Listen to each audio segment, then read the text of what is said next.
cuántos de ustedes van a estar firmes y cuántos de ustedes van a permanecer en Cristo, o cuántos de ustedes van a negar su fe y van a pretender irse al infierno, porque eso es lo que va a pasar. La iglesia tiene que ser perseguida. Y vuelvo y digo, no sé qué van a hacer los que tienen hijos pequeños si les toca la persecución con sus hijos pequeños. Porque una de dos, o niegan a Cristo o sus hijos mueren, como le pasa a muchos en otros países. Ellos no niegan a Cristo. Es más, ni siquiera los niños, porque los mismos niños en aquellos países no niegan a Cristo. Si yo no sé qué haría Luciana si le colocan un revólver en la cabeza y le dicen, niegue a Cristo, se muere. No sé qué haría. O Dulce María, o Salomé, o Samantha, no sé. O Juan. O ustedes padres, ¿qué harían? ¿Qué haría el hermano Weimar y su esposa si eso sucediera con su bebé? No es fácil pensarlo. Hay hermanos en otros lugares que sí lo viven. Yo no sé si Julio saldría corriendo con hijo y todo donde le digan eso. Ellos no corren, ellos se quedan, y aunque sus hijos mueran, sus esposas mueran y ellos mueran, ellos siguen firmes en la fe en Jesucristo. Pero si usted no atiende a la palabra de Dios, que es la única que nos afirma, créalo, usted puede ser uno de aquellos que en ese momento manifieste que genuinamente no ha sido salvo. Y nosotros tenemos que creer en que Dios es grande y poderoso, y que así muramos, dice, que quien quiere, ¿qué es lo que tiene que hallar su vida? La perderá. Entonces debemos estar firmes, por eso necesitamos orar unos por otros, porque las situaciones difíciles están por venir cada día más. Usted ahora se queja y se preocupa porque no le alcanzó para el arriendo, no le alcanzó para hacer un buen mercado, no le alcanzó para muchas cosas. Tranquilo, en ese momento usted no va a tener ni para mercar. Esté tranquilo, o a menos que niegue a Cristo. Entonces, desde ya pensemos y preparémonos. Es por medio de la persecución y el dolor que un día llegaremos a la eternidad con Cristo. Y hoy el Señor quiere enseñarnos algo acerca de eso. Bueno, no de esa persecución, sino de dónde tienen que estar puestos nuestros ojos y por qué. Amén. Así que yo meditaba en este pasaje que tenemos para hoy. Y de verdad yo comparto la idea de alguien que decía estas palabras, que uno de los problemas de la iglesia de estos tiempos es que está contemplando a Dios por el lado opuesto del telescopio. Yo no sé cuántos conocen un telescopio. Bueno, no miremos el telescopio, miremos unos binoculares. Usted ve por el lado que es y usted todo lo ve con claridad, pero voltéelos. ¿Cómo se ve? Este autor decía que en vez de contemplar a Dios como Dios realmente es, un Dios grande, poderoso, asombroso e incomparable, lo hemos reducido a un tamaño que sea más compatible con el hombre actual. Y entonces, en el afán de hacer a Dios más asequible o más accesible, muchos han hecho a Dios algo así como una deidad domesticada. O sea, hay muchos que se dicen cristianos que han querido domesticar a Dios. Y un Dios domesticado no es digno de temor ni reverencia. Ahora, menos de confianza. Hermanos, la realidad es esta. Yo hablaba con mi esposa esta semana porque me puse a mirar estaba viendo la predicación del pastor Giorgi del domingo. Y verdaderamente yo decía a mi esposa, por Dios, nosotros no nos ponemos de acuerdo, pero estamos hablando el mismo lenguaje. Estamos predicando lo mismo. Y otra vez el Señor quiere hacer lo mismo. El Señor está enfocado en que la iglesia le conozca. En que la iglesia le conozca de manera personal y que no lo vea a través de unos binoculares por el lado contrario.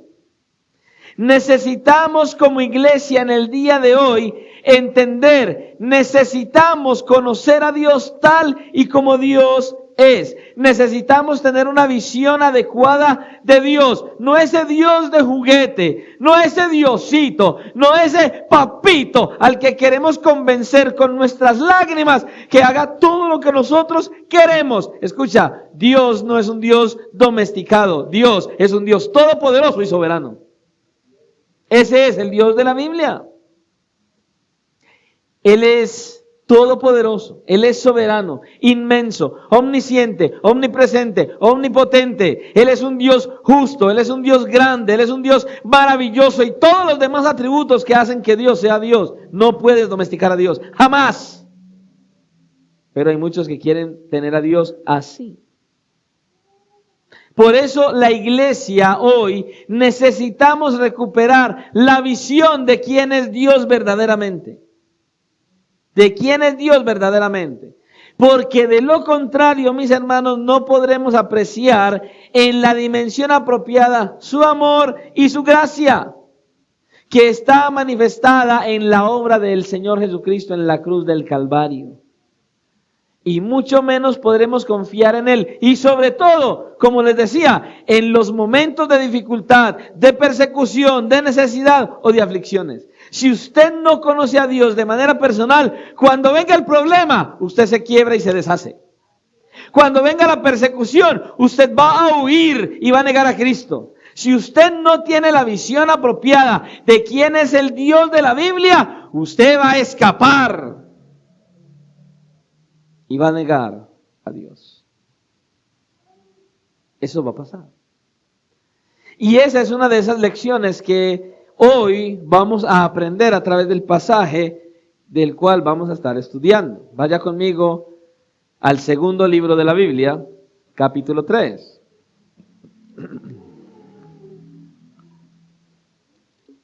Dulce, ¿cuál es el segundo libro de la Biblia?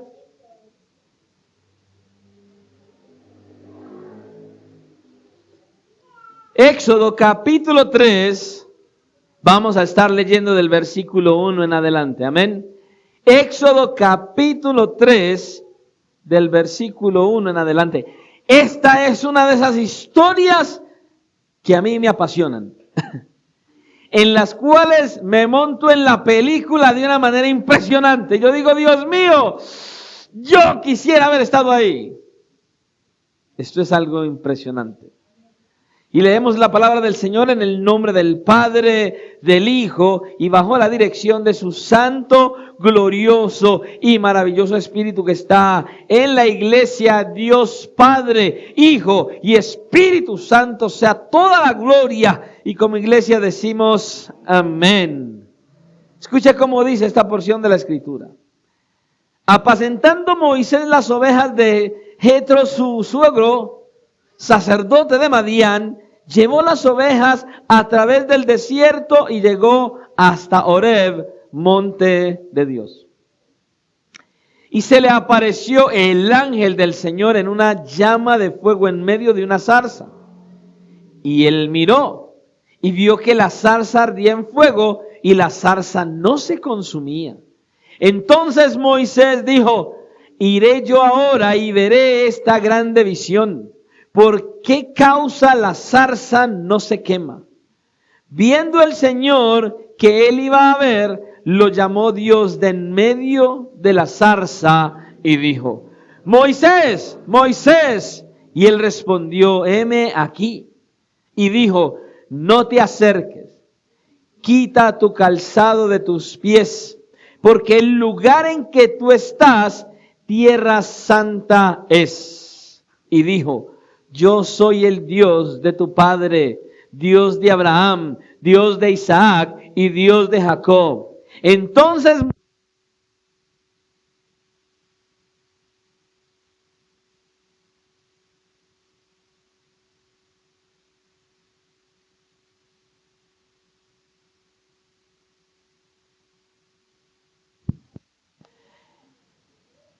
y dijo: yo soy el Dios de tu padre, Dios de Abraham, Dios de Isaac y Dios de Jacob.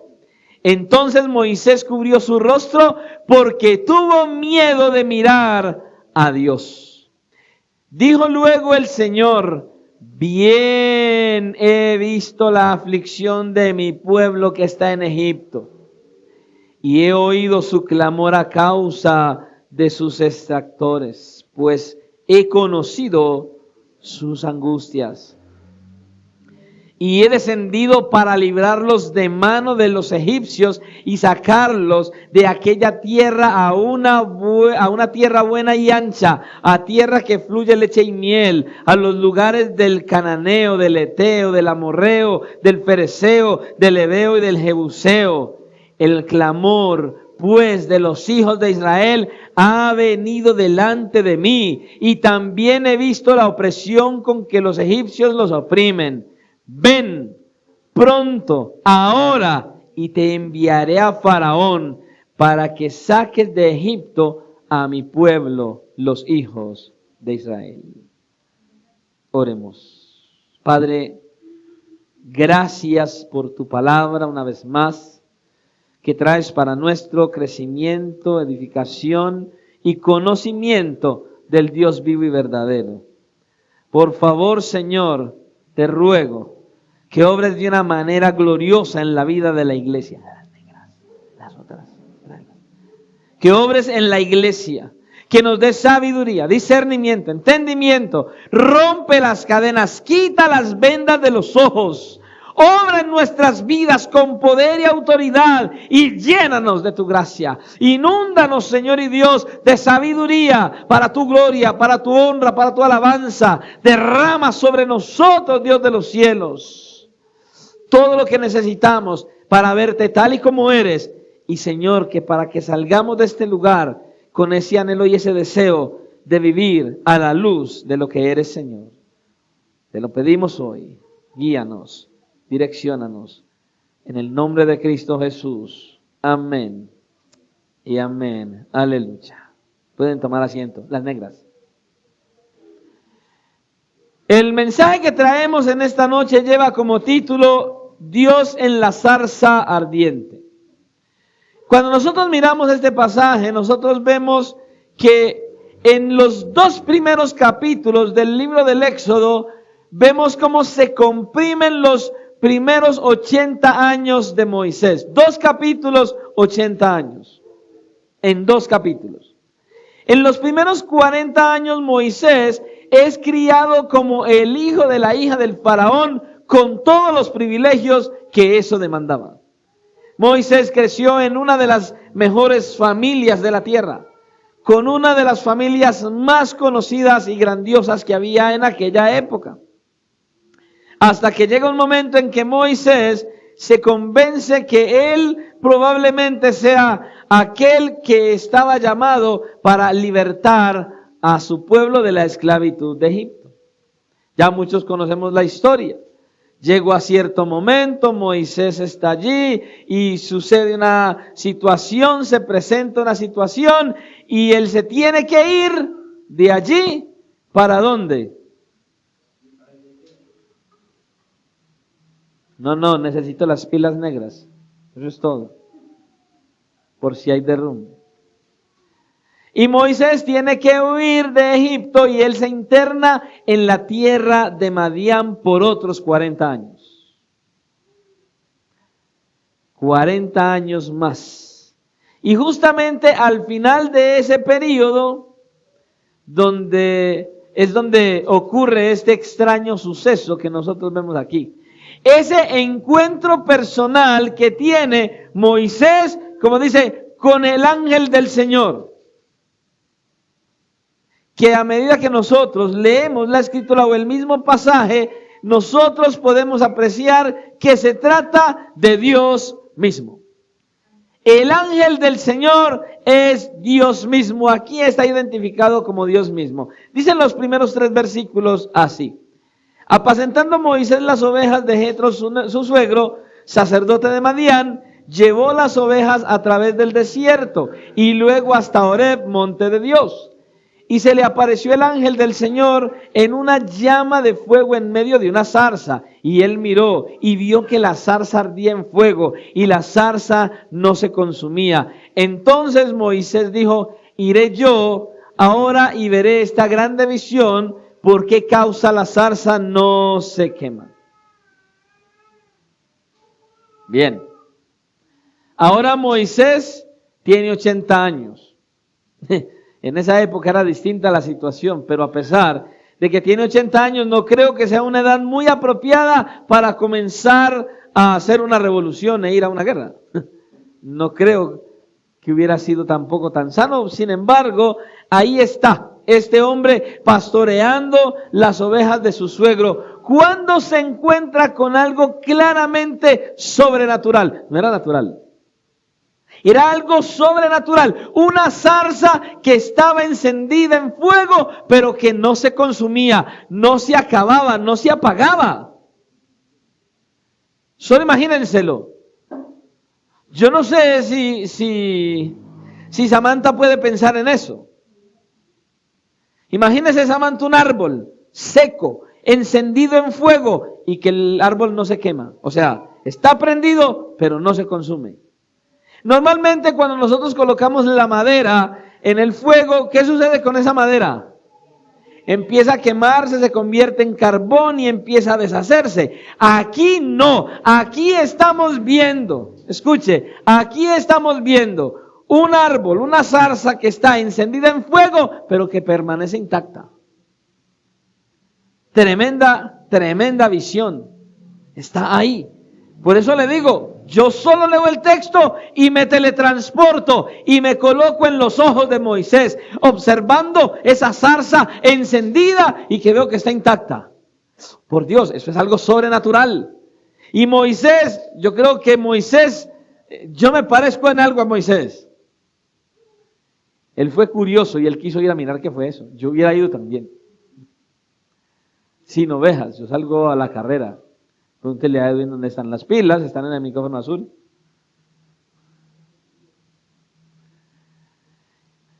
Una de las cosas que Moisés sabía era que para que algo ardiera necesitaba fuego, pero sabía que ese fuego consumía lo que tuviera.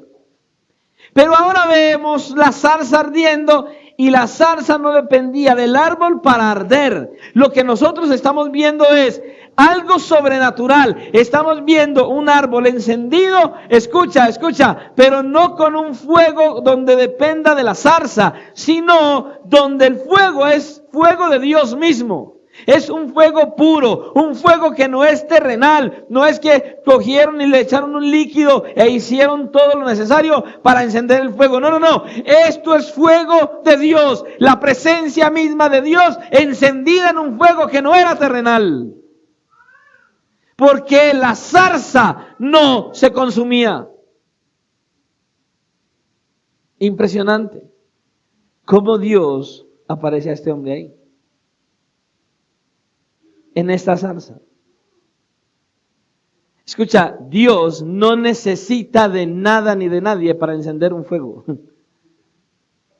Dios no necesita ni de nada ni de nadie para ser lo que Él es y para hacer lo que Él hace. Él depende de sí mismo. En este punto de la vida de Moisés, ya Moisés está lejos de Egipto. Probablemente Moisés, al mirar toda esta situación de su pueblo, quería ir a libertarlos. Ya él ahora está lejos. Han pasado otros 40 años y bueno, allá está ese pueblo sufriendo. Ya ni se acordaba probablemente. Ya él no se sentía como capaz de llevar a la práctica o llevar a cabo la tarea de libertar al pueblo de Israel de la esclavitud en Egipto. Pero lo que este hombre necesitaba en ese momento no era que se le levantara la autoestima. Él necesitaba entender lo que usted y yo necesitamos entender hoy. Él necesitaba entender quién es el Dios de la Biblia, y la iglesia de hoy necesita entender quién es verdaderamente el Dios de la Biblia. Porque estamos jugando a un cristianismo sentados en la iglesia, pretendiendo engañar a Dios, pretendiendo engañar a la gente, y Dios no puede ser burlado. Porque ya lo hemos visto, todo lo sabe, todo lo conoce y está en todas partes. Y hay al menos 3 aspectos que tanto Moisés como nosotros necesitamos conocer acerca de Dios en este pasaje. ¿Para qué? Para que nosotros podamos vivir una vida conforme a su voluntad, para podernos relacionar con Él y para poder servirle a Él como Él quiere que le sirvamos. Al menos 3. Y el primero de ellos es este: que nuestro Dios es santo y temible. Hoy en día es muy triste mirar la iglesia, porque una de las cosas que la iglesia hoy no experimenta es el temor reverente delante de Dios. Hoy la iglesia no tiene ese temor reverente delante de Dios. Y escuche, la reverencia y el temor de Dios, el temor al nombre de Dios, se experimenta en mi comportamiento, en mi manera de pensar, en mi manera de hablar, en mi manera de vivir. Allí es donde se muestra ese temor reverente y cómo usted y yo podemos exaltar el nombre de Dios. No hay manera de que usted exalte el nombre de Dios si no es con una vivencia genuina de obediencia a Él y de una fe genuina en lo que Él es y es capaz de hacer. Necesitamos conocer a Dios y necesitamos conocer que Él es santo y temible. Notemos lo que dice el versículo 4, que incluso son las primeras palabras que Dios dice en este libro de Moisés. Viendo el Señor que iba a ver, lo llamó Dios de en medio de la zarza y dijo: Moisés, Moisés. Y él respondió: heme aquí. ¿Qué es lo primero que hace Dios? Llama a Moisés por su nombre. Él le muestra a Moisés que lo conoce y lo conoce por nombre. Este hombre antes había sido una figura pública en Egipto, una figura reconocida. Ahora se había ido a los montes de Madián por 40 años. Así que Moisés, ¿ahora qué es? Antes era el hijo de la hija del faraón con todos los privilegios. Ahora se ha convertido en un don nadie. Ya no es nada. Ya no es nada. Ya nadie lo conoce, ya nadie se acuerda de él. Escucha, pero Dios sí lo conoce. Dios nunca lo había perdido de vista, así como tampoco te ha perdido de vista. ¿Cuántos años tienes hoy? ¿Cuántos años tiene Dulce? ¿Cuántos años tiene Salomé? ¿Cuántos años tiene Samara? Ya casi se nos llega el año, ¿sí o no? ¿Cuántos años tiene Luciana, Samantha?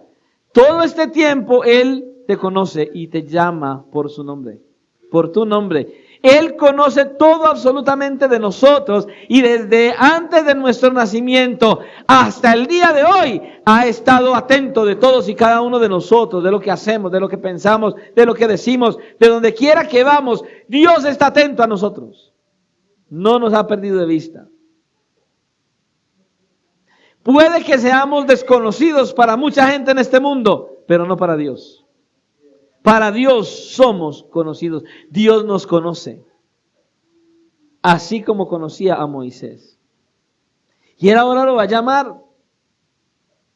Y le va a decir que vaya y se enfrente al hombre más poderoso de la tierra en ese momento. Dios va a hacer eso.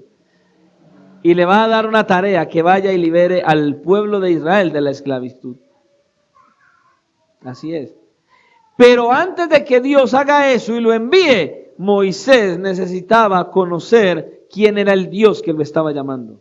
¿Quién era ese Dios que le había salido al encuentro? Usted y yo necesitamos saber y conocer a ese Dios que ha salido a nuestro encuentro. Escucha lo que sucede aquí. Aquí vemos a Moisés con un encuentro cara a cara y personal con el Dios de la Biblia, con el creador del universo. Cara a cara con Dios mismo. La misma experiencia que tuvo el apóstol Pablo camino a Damasco con el Cristo resucitado. Cara a cara, en una luz, se encontró con Él. Y escucha lo que sucedió. Después de que Pablo se encontró con el Cristo resucitado, nada fue igual. Fue cambiado, fue transformado. Su estilo de vida jamás fue el que tenía antes. Hubo algo que sucedió en él. Tuvo un encuentro personal con su Salvador y todo cambió. Su mente, su actuar, su hablar, su vivir. ¿Has tenido un verdadero encuentro con Cristo?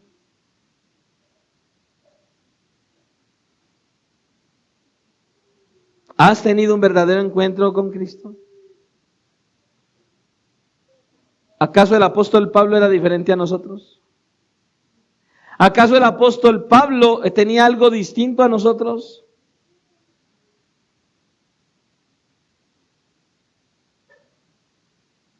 Cuando usted y yo tenemos un encuentro personal con Cristo, algo tiene que pasar. Todo tiene que ser transformado. Todo en nuestro interior tiene que ser cambiado. Y ahora no hay nada que nos aparte de estar en su presencia y de vivir diferente a como vivíamos antes. Ahora llega el Señor y le dice: no te acerques. Mantén tu distancia. Hasta a mí me hubiera tenido que decir lo mismo. Yo iría desbordado a mirar y hasta a tocar la zarza a ver qué pasaba. Mantén tu distancia, no te acerques, tú y yo no somos iguales. Es lo que le está diciendo Dios a Moisés aquí. No somos iguales. Y dice: quita tu calzado de tus pies, porque el lugar en que tú estás, tierra santa es. Bueno, la realidad es que, seamos sinceros, desierto, sandalias. No creo que las sandalias por debajo fueran, o los pies más bien fueran más limpias que las sandalias. O sea que no es por eso que le dijo que se quitara las sandalias. Recuerde, está en un monte, tierra, piedra, quítate las sandalias. En el contexto de la cultura de aquella época, quitarse las sandalias significaba, era una señal de respeto a un ser superior. Y por eso él le dice que se quite las sandalias. Ahora, así que antes de que el Señor le diera la tarea a Moisés de libertar al pueblo, Moisés tenía que entender que este Dios que lo estaba llamando en medio de la zarza es un Dios santo. Es un Dios digno de un temor reverente. Yo no sé si ustedes recuerdan la historia de Isaías capítulo 6, cuando Dios llamó a Isaías. ¿Qué fue lo primero que hizo Dios cuando llamó a Isaías? Se le presentó en una visión. En una visión. Le mostró su gloria en una visión. Mostró su gloria. E Isaías entonces ve los serafines, como ellos que estaban allí siendo serafines, con unas alas se cubrían el rostro delante del trono, porque ellos no podían ver la gloria de Dios abiertamente. Ellos vieron al Señor y aún así se cubrían los ojos. Y luego ellos decían el uno al otro que Dios es santo, santo, santo, el Señor de los ejércitos, toda la tierra está llena de su gloria. Decían. Ahora, seamos sinceros. ¿El monte Horeb era algún monte diferente a cualquier otro monte? Era un monte como cualquier otro monte. Como cualquiera. Pero escucha, en ese instante en que Dios estaba allí, ese monte se había convertido en un santuario. Porque escucha, donde la gloria de Dios se manifieste o donde la palabra de Dios se haga presente, ese lugar se convierte automáticamente en un lugar santo. En un lugar santo. Santo. Escuche, este lugar donde usted y yo nos reunimos no tiene nada de especial. Adobes, varillas y cemento. No hay nada de especial aquí. Pero cuando usted y yo nos reunimos como la iglesia del Señor, la presencia especial de Dios llega a este lugar. Cuando la palabra de Dios es expuesta, escuche, no este lugar. Todo este lugar tiene que convertirse para cada uno de nosotros en un lugar santo, en tierra santa. Y tenemos que estar desprovistos de todo orgullo, de toda altivez, de toda maldad, de toda perversidad. Es por eso que aquí decimos, Esto no es un parque de diversiones y los niños no deben usar la iglesia para jugar. Porque cuando la iglesia está en este lugar, la presencia viva de Dios está en este lugar. Porque aquel que ha nacido de nuevo, aquel que ha venido a Cristo en arrepentimiento y fe, tiene el Espíritu morando en su interior. Y el Espíritu Santo en cada uno de nosotros hace que este lugar sea un santuario santo para Cristo, la casa de Dios. Porque es la presencia de Dios la que está en este lugar. Este lugar, cuando usted y yo venimos, se convierte en la casa de Dios. Usted y yo somos el templo.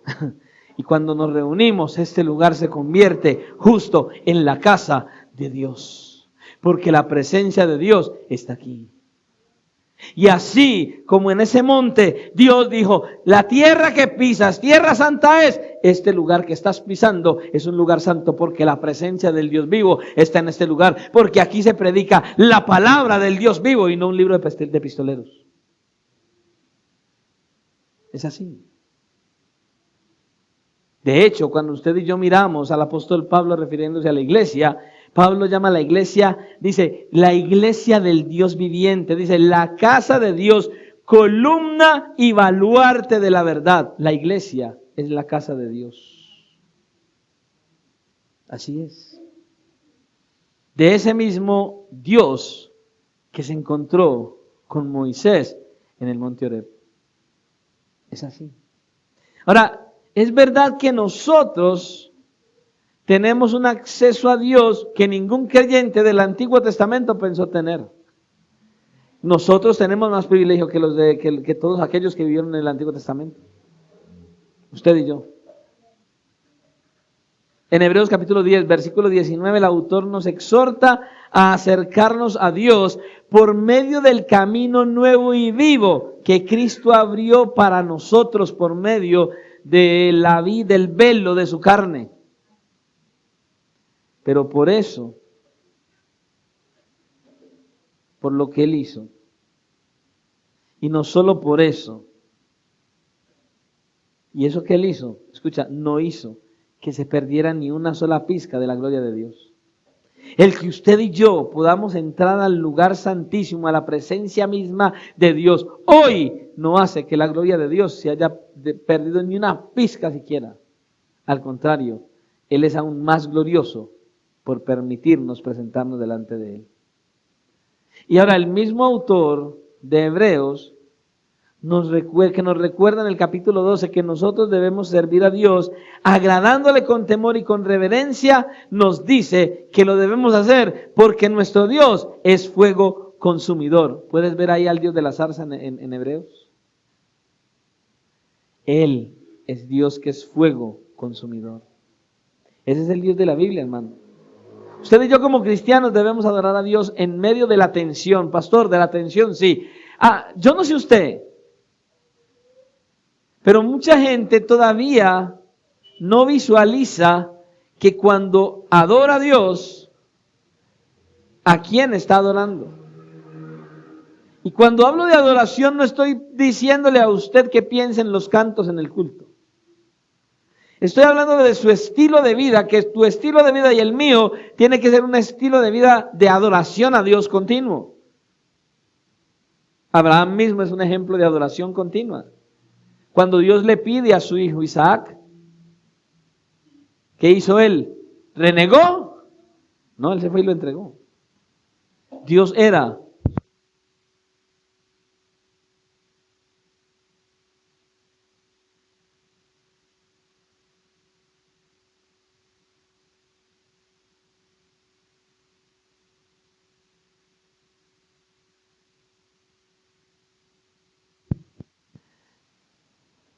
Escucha, como cristianos debemos adorar a Dios en medio de la tensión de que, muy bien, ¿cómo adoro a Dios entonces?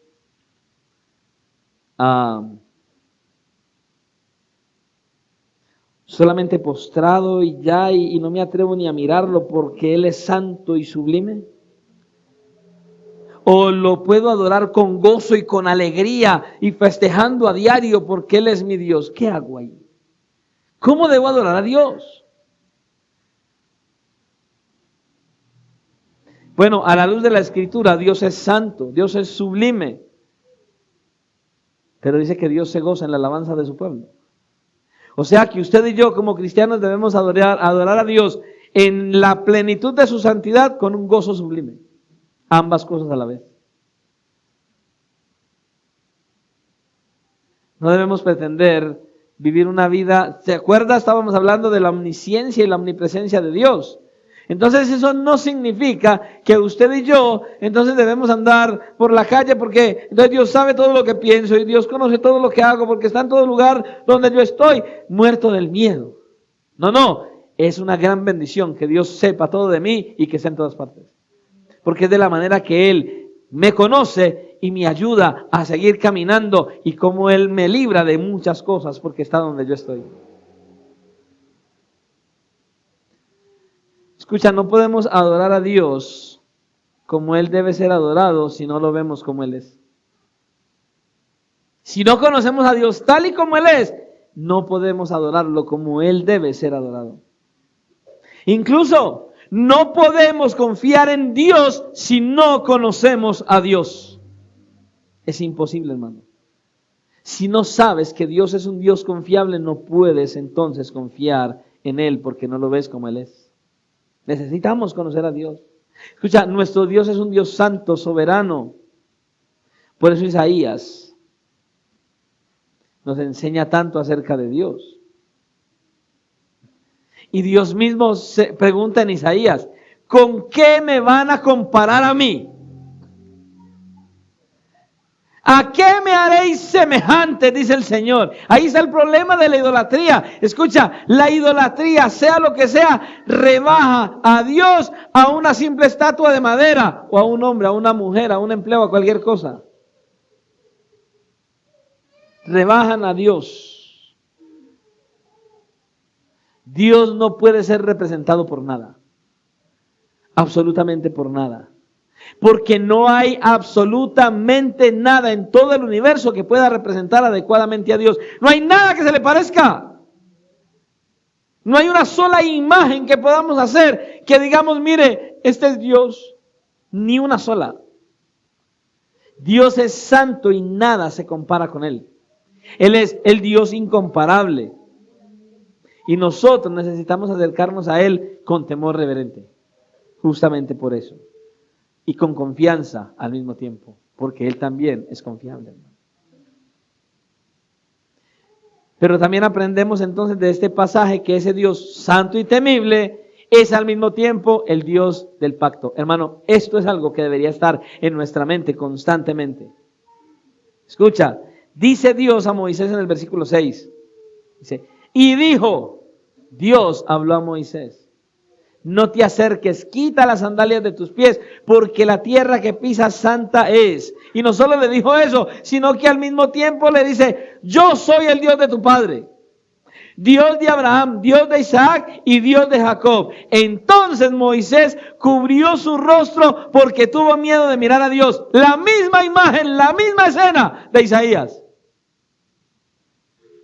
¿Qué pasó en Isaías? ¡Ay de mí que soy muerto, me morí! ¿Por qué? Porque Isaías sabía que Moisés recibió de parte de Dios esas palabras. Señor, Señor, yo quiero verte tal y como eres, muéstrame tu gloria. Y Dios le dijo, es imposible que un hombre vea mi faz y viva. Y Isaías al ver la gloria de Dios, ¡ay, me morí! ¡Ay, es que yo sé que Moisés dijo!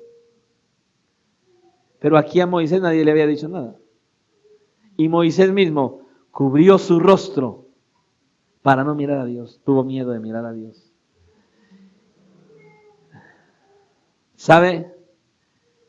La Biblia es Dios. ¿Y cuántas veces usted abre la Biblia y no tiene temor de Dios, ni reverencia de que es Dios el que habla allí? No tiemblas delante de Dios. Abres la Biblia como cualquier otro libro. Escucha, la Biblia es Dios, porque Dios es el que habla en la Escritura. Debes meditar en esto y grabarte esto en tu cabeza, Cada vez que abras la Biblia, no estás mirando algo que alguien simplemente escribió. Estás mirando a Dios mismo, la esencia de Dios, la vida de Dios, Dios mismo allí, hablándote. Y hay que tener temor y reverencia. ¿Cuántos pasajes de la Escritura como este usted puede leer sin ningún tipo de temor ni reverencia? Yo leo este texto y yo digo, oh por Dios, este es el Dios de la Biblia. Y muchas veces leemos la Escritura y ni nos tiemblan los pies. Indiferentes, insensibles, irreverentes. Leemos como si fuera cualquier cosa. ¿Cuánta gente se aprende Juan 3:16 y lo aprende de una manera tan trivial, superficial e insignificante? Hermanos, leer Juan 3:16 debería llenarnos de gozo, de asombro y de temor. La obra gloriosa de Dios por un mundo perverso y pecador, y que prefirió llevar a su Hijo a la cruz y descargar su ira sobre Él para librar un montón de pecadores que merecíamos el infierno para llevarnos a la eternidad en su reino, hermano. Eso debería llenarnos de admiración, de gozo, de alegría, y no debería haber nada que nos estorbe en nuestro caminar con Dios. Pero a veces vamos a la Biblia de una manera tan superficial. Tremendo. En el capítulo anterior dice que Dios descendió porque se acordó de su pacto. Y ahí tenemos que pensar en esto. Escuche, no ve que a Dios se le olvidó. Y de repente dijo, ay, verdad, el pacto con mi pueblo y esta gente en 400 años, a mí se me ha olvidado esta gente. No es eso lo que quiere decir el pasaje. Lo que esto quiere decir es que algo nuevo iba a pasar, un paso más iba a dar Dios en el cumplimiento de sus promesas. Escucha, lo que va a pasar de aquí de Éxodo capítulo 3 en adelante es el cumplimiento de lo que Dios le había prometido a Abraham con juramento, porque fue con juramento que lo hizo Dios a Abraham. ¿Cuánto? 400 años antes. De hecho, cuando usted lee Génesis capítulo 15, versículo 13, Dios le había dicho a Abraham ya. ¿Qué fue lo que le dijo? Ten por cierto que tu descendencia morará en tierra ajena y será esclava allí y será oprimida 400 años. Mas también a la nación a la cual servirán juzgaré yo, y después de esto saldrán con gran riqueza. Ya Dios lo había dicho. Entonces no es que a mí se me olvidó. Ay. Si no veo a Moisés no me acuerdo. No. Así no es, hermano. Dios había prometido eso 400 años antes y ahora Él se le aparece a Moisés en el monte para recordarle que la promesa que Él le había hecho a Abraham 400 años atrás seguía vigente. Sigue en pie. A mí no se me ha olvidado. Esa promesa yo la hice y la voy a cumplir. Es lo que está diciendo Dios a Moisés. Yo soy el Dios de tu padre, Dios de Abraham, Dios de Isaac y Dios de Jacob. Y si usted y yo hacemos memoria, si usted es de los que estudia Biblia, nosotros podemos apreciar más adelante en el Nuevo Testamento que el Señor Jesucristo mismo iba a citar justo este pasaje en una situación, en una discordia que tuvo con los saduceos que no creían en la doctrina de la resurrección. Y el Señor Jesús cita Éxodo 3, capítulo 3, versículo 6, en ese momento. ¿Para qué? Para comprobar, para probarles que la doctrina de la resurrección era verdad. Pastor, ¿y dónde está la doctrina de la resurrección aquí, en este pasaje? Bueno, pues, si usted puede ver aquí, Dios no se presenta a sí mismo como el Dios que fue. Como el que fue el Dios de Abraham. No dice como el que fue. Dice yo soy. No dice yo fui. Dice yo soy el Dios de Abraham. Él se presenta como el Dios de Abraham. Y Cristo aclara algo muy particular. Que Dios no es un Dios de muertos, sino de vivos. La doctrina de la resurrección, en otras palabras, Dios le está diciendo a Moisés, mira, es que Abraham sigue vivo. Es lo que lo que Dios le está diciendo a Moisés. Mira, Abraham sigue vivo y la promesa que le hice también. Porque dice que Dios es un Dios de vivos y no de muertos. O sea que Abraham no estaba muerto, estaba vivo. En la presencia de Dios. Entonces, Abraham está vivo y la promesa que le hice sigue vigente, está en pie. Y lo mismo nos recuerda a usted y a mí hoy. Escucha, han pasado más de 4,000 años desde que Dios hizo ese pacto con Abraham. Y escucha, Dios está cumpliendo hoy ese pacto. Lo que Él le prometió a Abraham, Él lo está cumpliendo hoy. Que en Él serían benditas las familias de la tierra. Escucha, hoy nosotros estamos aquí y estamos en este caminar cristiano porque Dios se lo prometió a Abraham. Usted y yo somos parte de la promesa de Dios a Abraham. Y por eso estamos aquí. ¿Sabes? Dios no olvida. Porque Dios no olvida. Y no solo eso, Dios nos está usando a nosotros, la iglesia, para cumplir esa promesa por medio de la proclamación de su palabra, del evangelio. Y Dios sigue confirmando a la iglesia. Y Dios sigue conformando la iglesia, compuesta de toda tribu, todo pueblo, lengua y nación que están en la presencia del Cordero, alabando a Dios y estarán alabando a Dios por los siglos de los siglos. Y nosotros somos el instrumento para darlo a conocer. Nuestro Dios es ese Dios del pacto que cumple lo que promete. Él cumple sus promesas, hermano. Y es verdad que aunque los enemigos de la iglesia a veces parecieran ser como más grandes, más fieros y más poderosos, como Faraón, nosotros podemos estar completamente seguros de que las puertas del Hades no prevalecerán contra la iglesia. Sin importar el poder de la ONU, sin importar el poder de la OEA, sin importar la ideología de género, sin importar los movimientos que se levanten en este mundo en contra de la iglesia, nada derribará la iglesia, porque Dios es Dios y la promesa de Dios es para con la iglesia. Que se levante lo que sea, pero Dios es el Todopoderoso. Dios es el Dios del pacto y cuando Dios dice algo, lo cumple. Él lo cumple, hermano. Él no es como nosotros. Él no es como nosotros. Pastor, mañana voy a su casa. Hágale, allá lo espero. Y nunca llega, ni llama, ni dice nada. Porque no hay temor ni hay reverencia a Dios. Cosas tan sencillas como esas. A veces nosotros vemos lo que está pasando ahora, los gobiernos, las nuevas leyes que sacan y todo lo que surge. Y muchos cristianos, ay no, ay va a venir eso, ay va a llegar.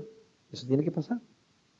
Eso tiene que pasar. Y vemos los gobiernos, los gobernantes y las leyes como montes inalcanzables e imposibles de subir. Escucha lo que dice Isaías. He aquí que las naciones les son como la gota de agua que cae del cubo y como menudo polvo en las balanzas les son estimadas. He aquí que hace desaparecer las islas como polvo. Ese es el Dios de la Biblia. Ese es en el que crees. Y a toda la muerte del miedo y la persecución. Y entonces, ¿y qué vamos a hacer? ¿Y para dónde vamos a ir? ¿Y entonces qué? ¿Y cómo va a ser? ¿Y qué? La iglesia de hoy le da miedo hasta no tener con qué pagar los servicios. La iglesia de hoy le da miedo con no tener con qué pagar un arriendo.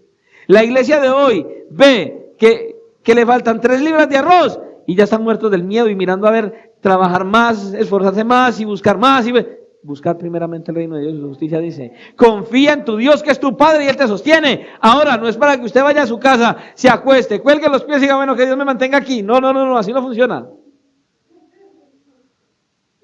Pero dedícate más a Él, hermano. Nosotros vemos los gobiernos como grandes montes imposibles de alcanzar, pero escucha, Dios es Dios. Dios es Dios, hermano. Y hace más de 4,000 años le prometió a Abraham que le iba a dar un pueblo de todas las familias de la tierra. Y por eso usted y yo hoy vemos en la iglesia mexicanos, africanos, estadounidenses, y de todo tipo de gente hacen parte de la iglesia el día de hoy. De todas las naciones hay cristianos en este tiempo. Y todos adoramos al mismo Dios porque Dios cumple lo que promete. Él no se ha olvidado de su palabra, lo que Él prometió, hermano. Pero de verdad, ¿usted sabe lo que eso significa?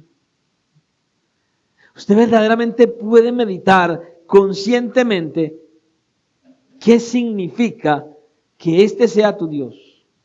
Que tu Dios cumple lo que promete. Que las promesas que Él hizo hace más de 4,000 años son una realidad del día de hoy.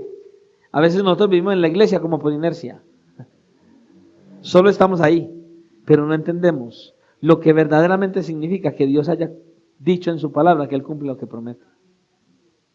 Hermanos, significa que nosotros podemos confiar en cada una de las promesas que Dios ha dejado en su palabra y que se van a cumplir sin faltar ni una sola. Porque Él es un Dios que no cambia, porque Él es fiel. Y escucha, porque desde la eternidad Él decidió amarnos y hacernos bien. ¿A quiénes? A aquellos que ha llamado para salvación. Y aún en medio de las peores circunstancias. No importa las que sean.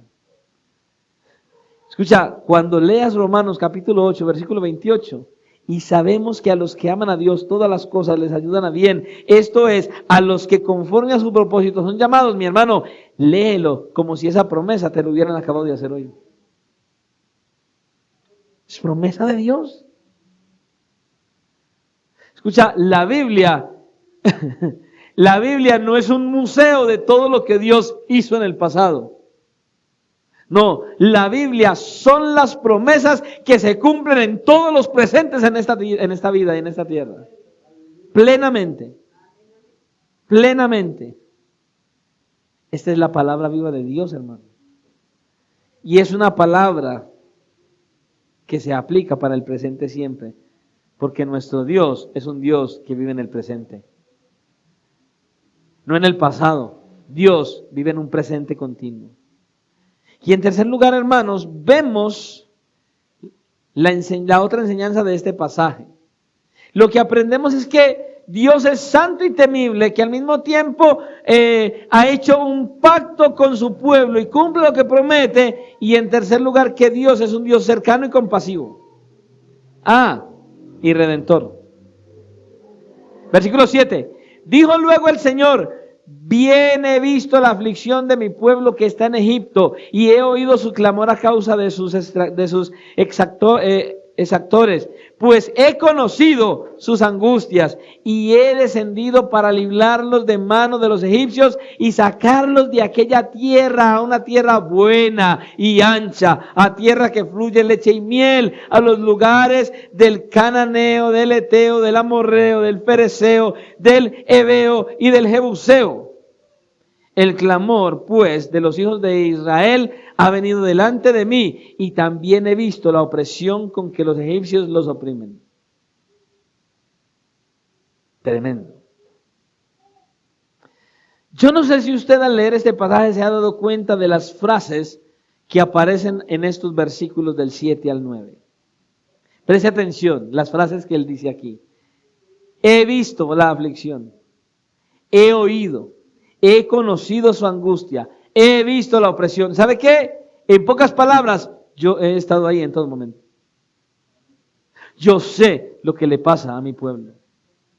Yo sé todo lo que ellos están experimentando. Es lo que está diciendo. Escucha, los sufrimientos de los suyos no son ajenos al corazón de nuestro Dios. Él sabe todo. Ahora, es cierto, Él tiene un tiempo para hacer todo lo que Él quiera hacer, para hacer su obra. Pero cuando a nosotros nos parece que se está demorando en ayudarnos, escucha, la realidad es que Él no llega tarde. Ay, pero es que el Señor se demora mucho. No, pero es que si me quitara esto ya. No, escucha, Dios no llega tarde.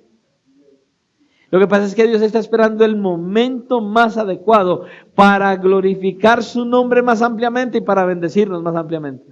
En el momento justo. Por eso nuestro Dios es un Dios de gracia, que se acerca a libertar y a bendecir a su pueblo, y no porque somos dignos de su favor, sino porque Dios favorece al que no es digno de merecerlo. Pastor, ¿cómo así? Sí, se lo voy a repetir otra vez, por si acaso. Por si de pronto, mientras que yo acabé de decir esto, usted estaba ahí pensando, sí, yo que tengo la cuenta de servicios para pagar. Por si acaso. Escucha, Dios es un Dios de gracia que nos da su favor, no porque seamos dignos de su favor, sino porque es digno de Dios favorecer al que no lo merece.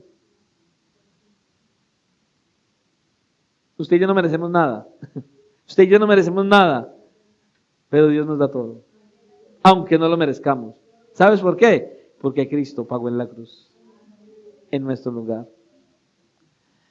Muchos años más tarde, cuando estaban a punto de entrar a la tierra prometida, yo meditaba en esto. En el libro de Deuteronomio, capítulo 33, Moisés bendice las 12 tribus de Israel. Pero cuando llega a la tribu de José, él le hace una promesa, la promesa de bendecirla con lo mejor de la tierra y con cuanto contiene la tierra. Pero él termina diciendo en Deuteronomio 33, 16, y la gracia del que habitó en la zarza venga sobre la cabeza de José y sobre la frente de aquel que es príncipe entre sus hermanos. Imagínense, años después, está declarando bendición sobre las tribus y mire, me llama la atención porque dice, y la gracia del que habitó en la zarza. Mencionando esa gracia del Dios Todopoderoso que se le manifestó en aquella ocasión. El Dios de la zarza es un Dios de gracia, hermano. Que observa no pasivamente, sino para actuar a favor de su pueblo, para descender y bendecirnos, aún en el día de hoy. Ese es el Dios de la zarza. Ese es el Dios de la Biblia. Versículo 8. Y he descendido, escucha, y he descendido para librarlos de la mano de los egipcios y sacarlos de aquella tierra a una tierra buena y ancha, a tierra que fluye leche y miel, a los lugares del cananeo, del eteo, del amorreo, del fereceo, del heveo y del jebuseo. Escucha, Él mismo descendería a librarlos de la opresión. Él mismo vendría a entregarles la tierra que les había prometido. Pero escucha, ¿sabes qué hace Dios? Él usa instrumentos comunes y corrientes, como usted y como yo, para llevar a cabo su obra. El versículo 10 dice, ven por tanto ahora y te enviaré a Faraón para que saques de Egipto a mi pueblo, los hijos de Israel. Pastor, pero espere, ¿cómo así? Bueno, ¿es Dios o fue Moisés? Es Dios, dice, yo descenderé, ven ahora y ve para que libertes. Bueno, entonces, ¿qué fue? ¿Es Dios o es Moisés? Bueno, la verdad es Dios, pero ¿sabe qué? Dios a través de Moisés. Es que Él lo hace. Ahora, Él puede hacer su obra sin la ayuda de nadie, completamente, sin la ayuda de instrumentos humanos. Pero escucha, Dios en su gracia nos da privilegios. Y uno de los privilegios es hacernos parte de su obra y de ayudar a hacer la obra de Dios. Eso es un privilegio, hermano. Ahora, hay algo que Moisés en ese momento no sabía. Y es que para poder libertar al pueblo de Israel iban a venir 10 plagas y el sacrificio del Cordero Pascual. Moisés no sabía eso. Pero eso es lo que iba a llegar. Escucha. Dios no nos necesita a nosotros. Para nada. Dios no nos necesita. Pero Él nos concede el privilegio de involucrarnos en sus planes de salvación. Hermanos, es un privilegio. ¿Cómo lo hace? Por medio de la proclamación de su palabra, que usted y yo llevemos el evangelio a los que no le conocen.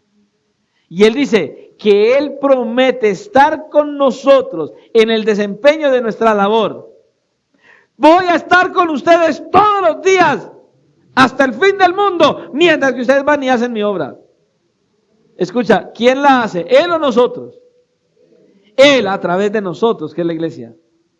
Y escucha, Él va a estar con nosotros porque se van a levantar muchas dificultades. Muchas. Recuerde lo que estuvimos hablando días atrás acerca de la obra de Satanás. Sed sobrios y velad porque vuestro adversario el diablo, ¿sabe? Satanás no está sentado en un palco de honor de brazos cruzados viendo a la iglesia hacer la obra de Dios. No. Satanás está involucrado con todos los ángeles y el ejército que tiene, con los ángeles caídos y el ejército que tiene. Está involucrado tratando de hacerle a la iglesia la vida imposible, de ser de tropiezo para que usted y yo no hagamos la obra de Dios. Pero el Señor dice que Él va a estar con nosotros. ¿Qué hace Dios? ¿Qué le dijo Moisés? Versículo 11. Entonces Moisés respondió a Dios: ¿quién soy yo para que vaya a Faraón y saque de Egipto a los hijos de Israel? Pregunta equivocada. Pregunta equivocada, completamente. La pregunta, dice Dios, la pregunta no es ¿quién eres tú, Moisés? La pregunta es ¿quién soy yo? ¿Y sabe qué? Dios no le respondió la pregunta.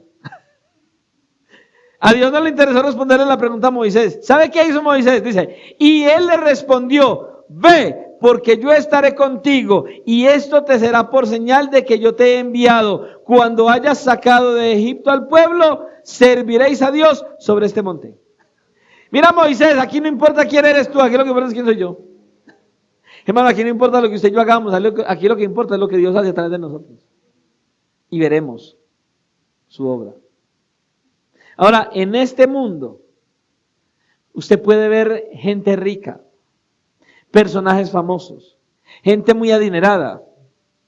Usted ve todas esas celebraciones que hacen presidentes, los gobiernos, los reyes. Imagine usted al hermano Weimar allá yéndose al palacio de Buckingham para que lo dejen entrar allá a una de las fiestas de los reyes. ¿Ah? ¿Usted para dónde va? No, yo voy para la fiesta. ¿Y usted quién es? Usted no conoce a nadie. Es probable que usted y yo seamos desconocidos en este mundo. Ni los ricos, ni los famosos, ni los poderosos nos conozcan. Es más, usted y yo podemos ser un montón de desconocidos en este mundo, pero no para Dios. Dios nos conoce. No por Dios.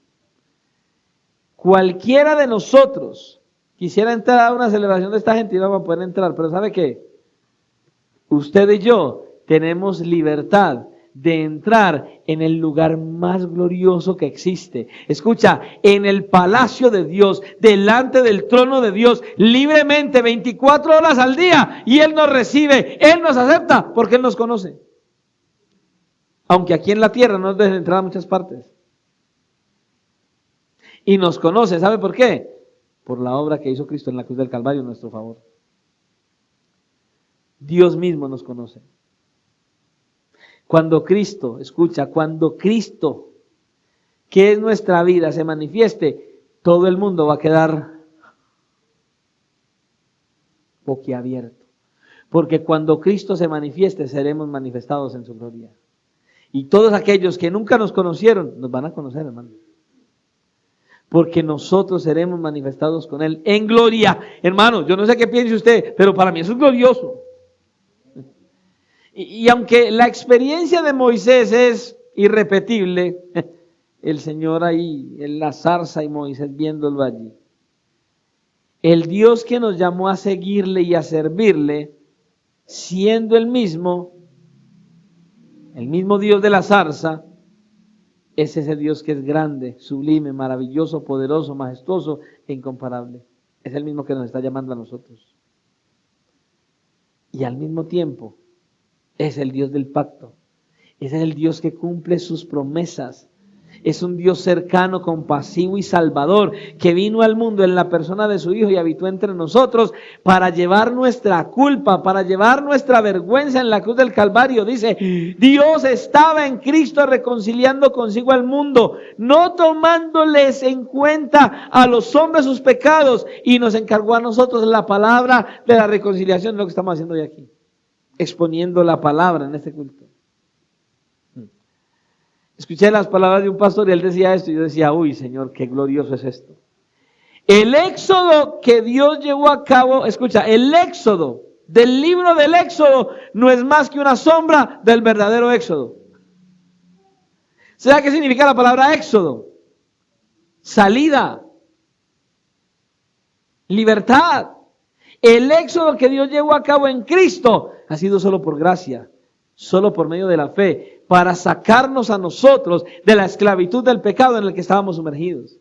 Escucha, el ángel del Señor que descendió sobre la zarza cientos de años más tarde, descendió en la persona del Señor Jesucristo, habitó entre nosotros, y dice Juan, y vimos su gloria, gloria como la del unigénito del Padre.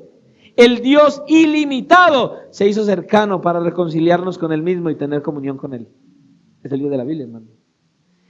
Él nos rescató de pura gracia de una esclavitud 1000 veces peor que la que vivía el pueblo de Israel en Egipto.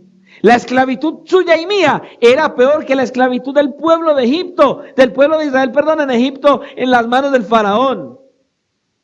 Y nos libertó, escuche, por medio de la sangre, no de un animalito, sino por medio de la sangre del Cordero de Dios que Él derramó por nosotros en esa cruz, hermano. Dios nos escogió de pura gracia. ¿Para qué? Para amarnos y para hacernos bien. Aún antes de la fundación del mundo ya nos escogió. Y eso es lo que el Señor quiere que usted y yo recordemos cada día. ¿Recuerdan lo que dijo Pablo en Romanos 8:31? Escucha, ¿qué pues diremos a esto? Si Dios es por nosotros, ¿quién contra nosotros? El que no escatimó ni a su propio Hijo, sino que lo entregó por todos nosotros, ¿cómo no nos dará también con Él todas las cosas? ¿Quién acusará a los escogidos de Dios? Escucha, cada vez que el enemigo viene a nuestras mentes, el enemigo de nuestras almas viene a nuestras mentes a querernos acusar, a querernos decir, no eres digno, no estás caminando, tú no eres nadie. Cada vez que el diablo venga a meternos en la cabeza las dudas de nuestra salvación, tenemos que creer lo que dice aquí. ¿Quién acusará a los escogidos de Dios? Dios es el que justifica. ¿Quién es el que condenará? Cristo es el que murió, más aún, escucha, el que también resucitó, el que además está a la diestra de Dios, y como si eso fuera poco, el que también intercede por nosotros. Escucha, Cristo está 24 horas al día orando para que tu fe no falte, ni la mía. ¿Quién nos separará del amor de Cristo? ¿Tribulación o angustia o persecución o hambre o desnudez o peligro o espada? Como está escrito, por causa de ti somos muertos todo el tiempo, somos contados como ovejas de matadero. Antes, en todas estas cosas, somos más que vencedores por medio de aquel que nos amó, por lo cual estoy seguro de que ni la muerte, ni la vida, ni ángeles, ni principados, ni potestades, ni lo presente, ni lo porvenir, ni lo alto, ni lo profundo, ni ninguna cosa creada, ninguna nos podrá separar del amor de Dios que es en Cristo Jesús, Señor nuestro. Escucha, solo Dios puede separarnos de Dios y Él no lo va a hacer. Él no va a hacer eso. Porque Él hizo un pacto con su Hijo, de darle un pueblo. Y si tu nombre está escrito allí, Dios lo prometió que Él te iba a salvar, y si has venido a Cristo en arrepentimiento y fe, tu salvación está segura en Cristo Jesús. Por eso, solo Dios puede separarnos de Dios, y eso nunca va a pasar, porque para eso murió Cristo. Recuerda, el Dios de la zarza, el ángel del Señor, vino en forma de hombre por amor a ti y a mí. Y dice, Él es el mismo ayer, hoy y por los siglos. Él no cambia. Y sabes, nunca fallará a sus promesas. Solo tienes que creerlo y vivir para su gloria. Si crees,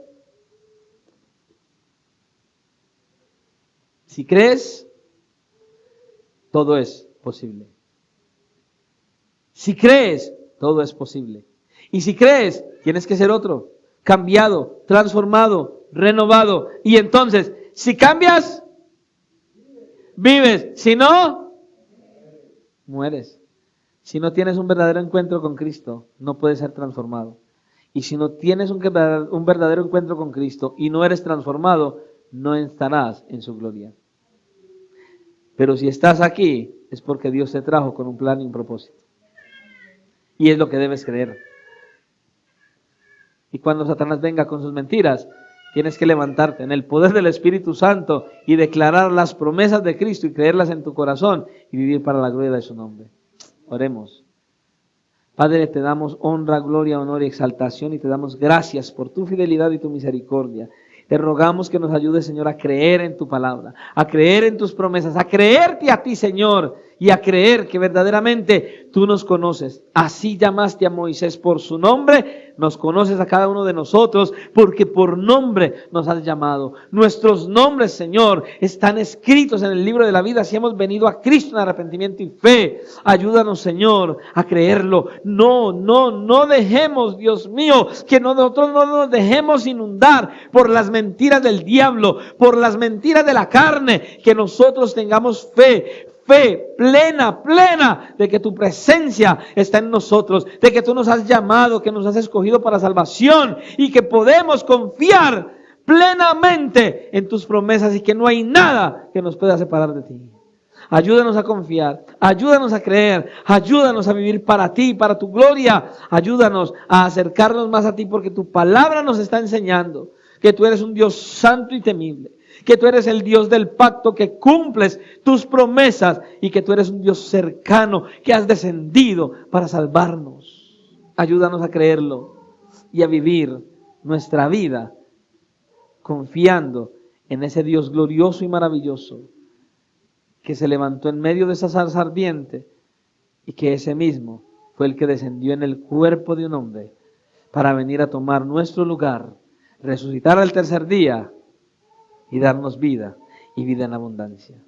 Ayúdanos a creerlo y a vivir a la luz de lo que creemos, Señor, porque te lo pedimos en el nombre de tu amado Hijo Jesucristo. Y ahora, al salir de ese lugar, te rogamos que nos lleves en bendición, en tu victoria y a seguir meditando en tu palabra, en tus bendiciones, en tus promesas y acercarnos cada día más a ti y llevar ese mensaje glorioso a los que se pierden para que te conozcan y vivan para tu gloria, porque te lo pedimos y te damos gracias en Cristo Jesús. Amén.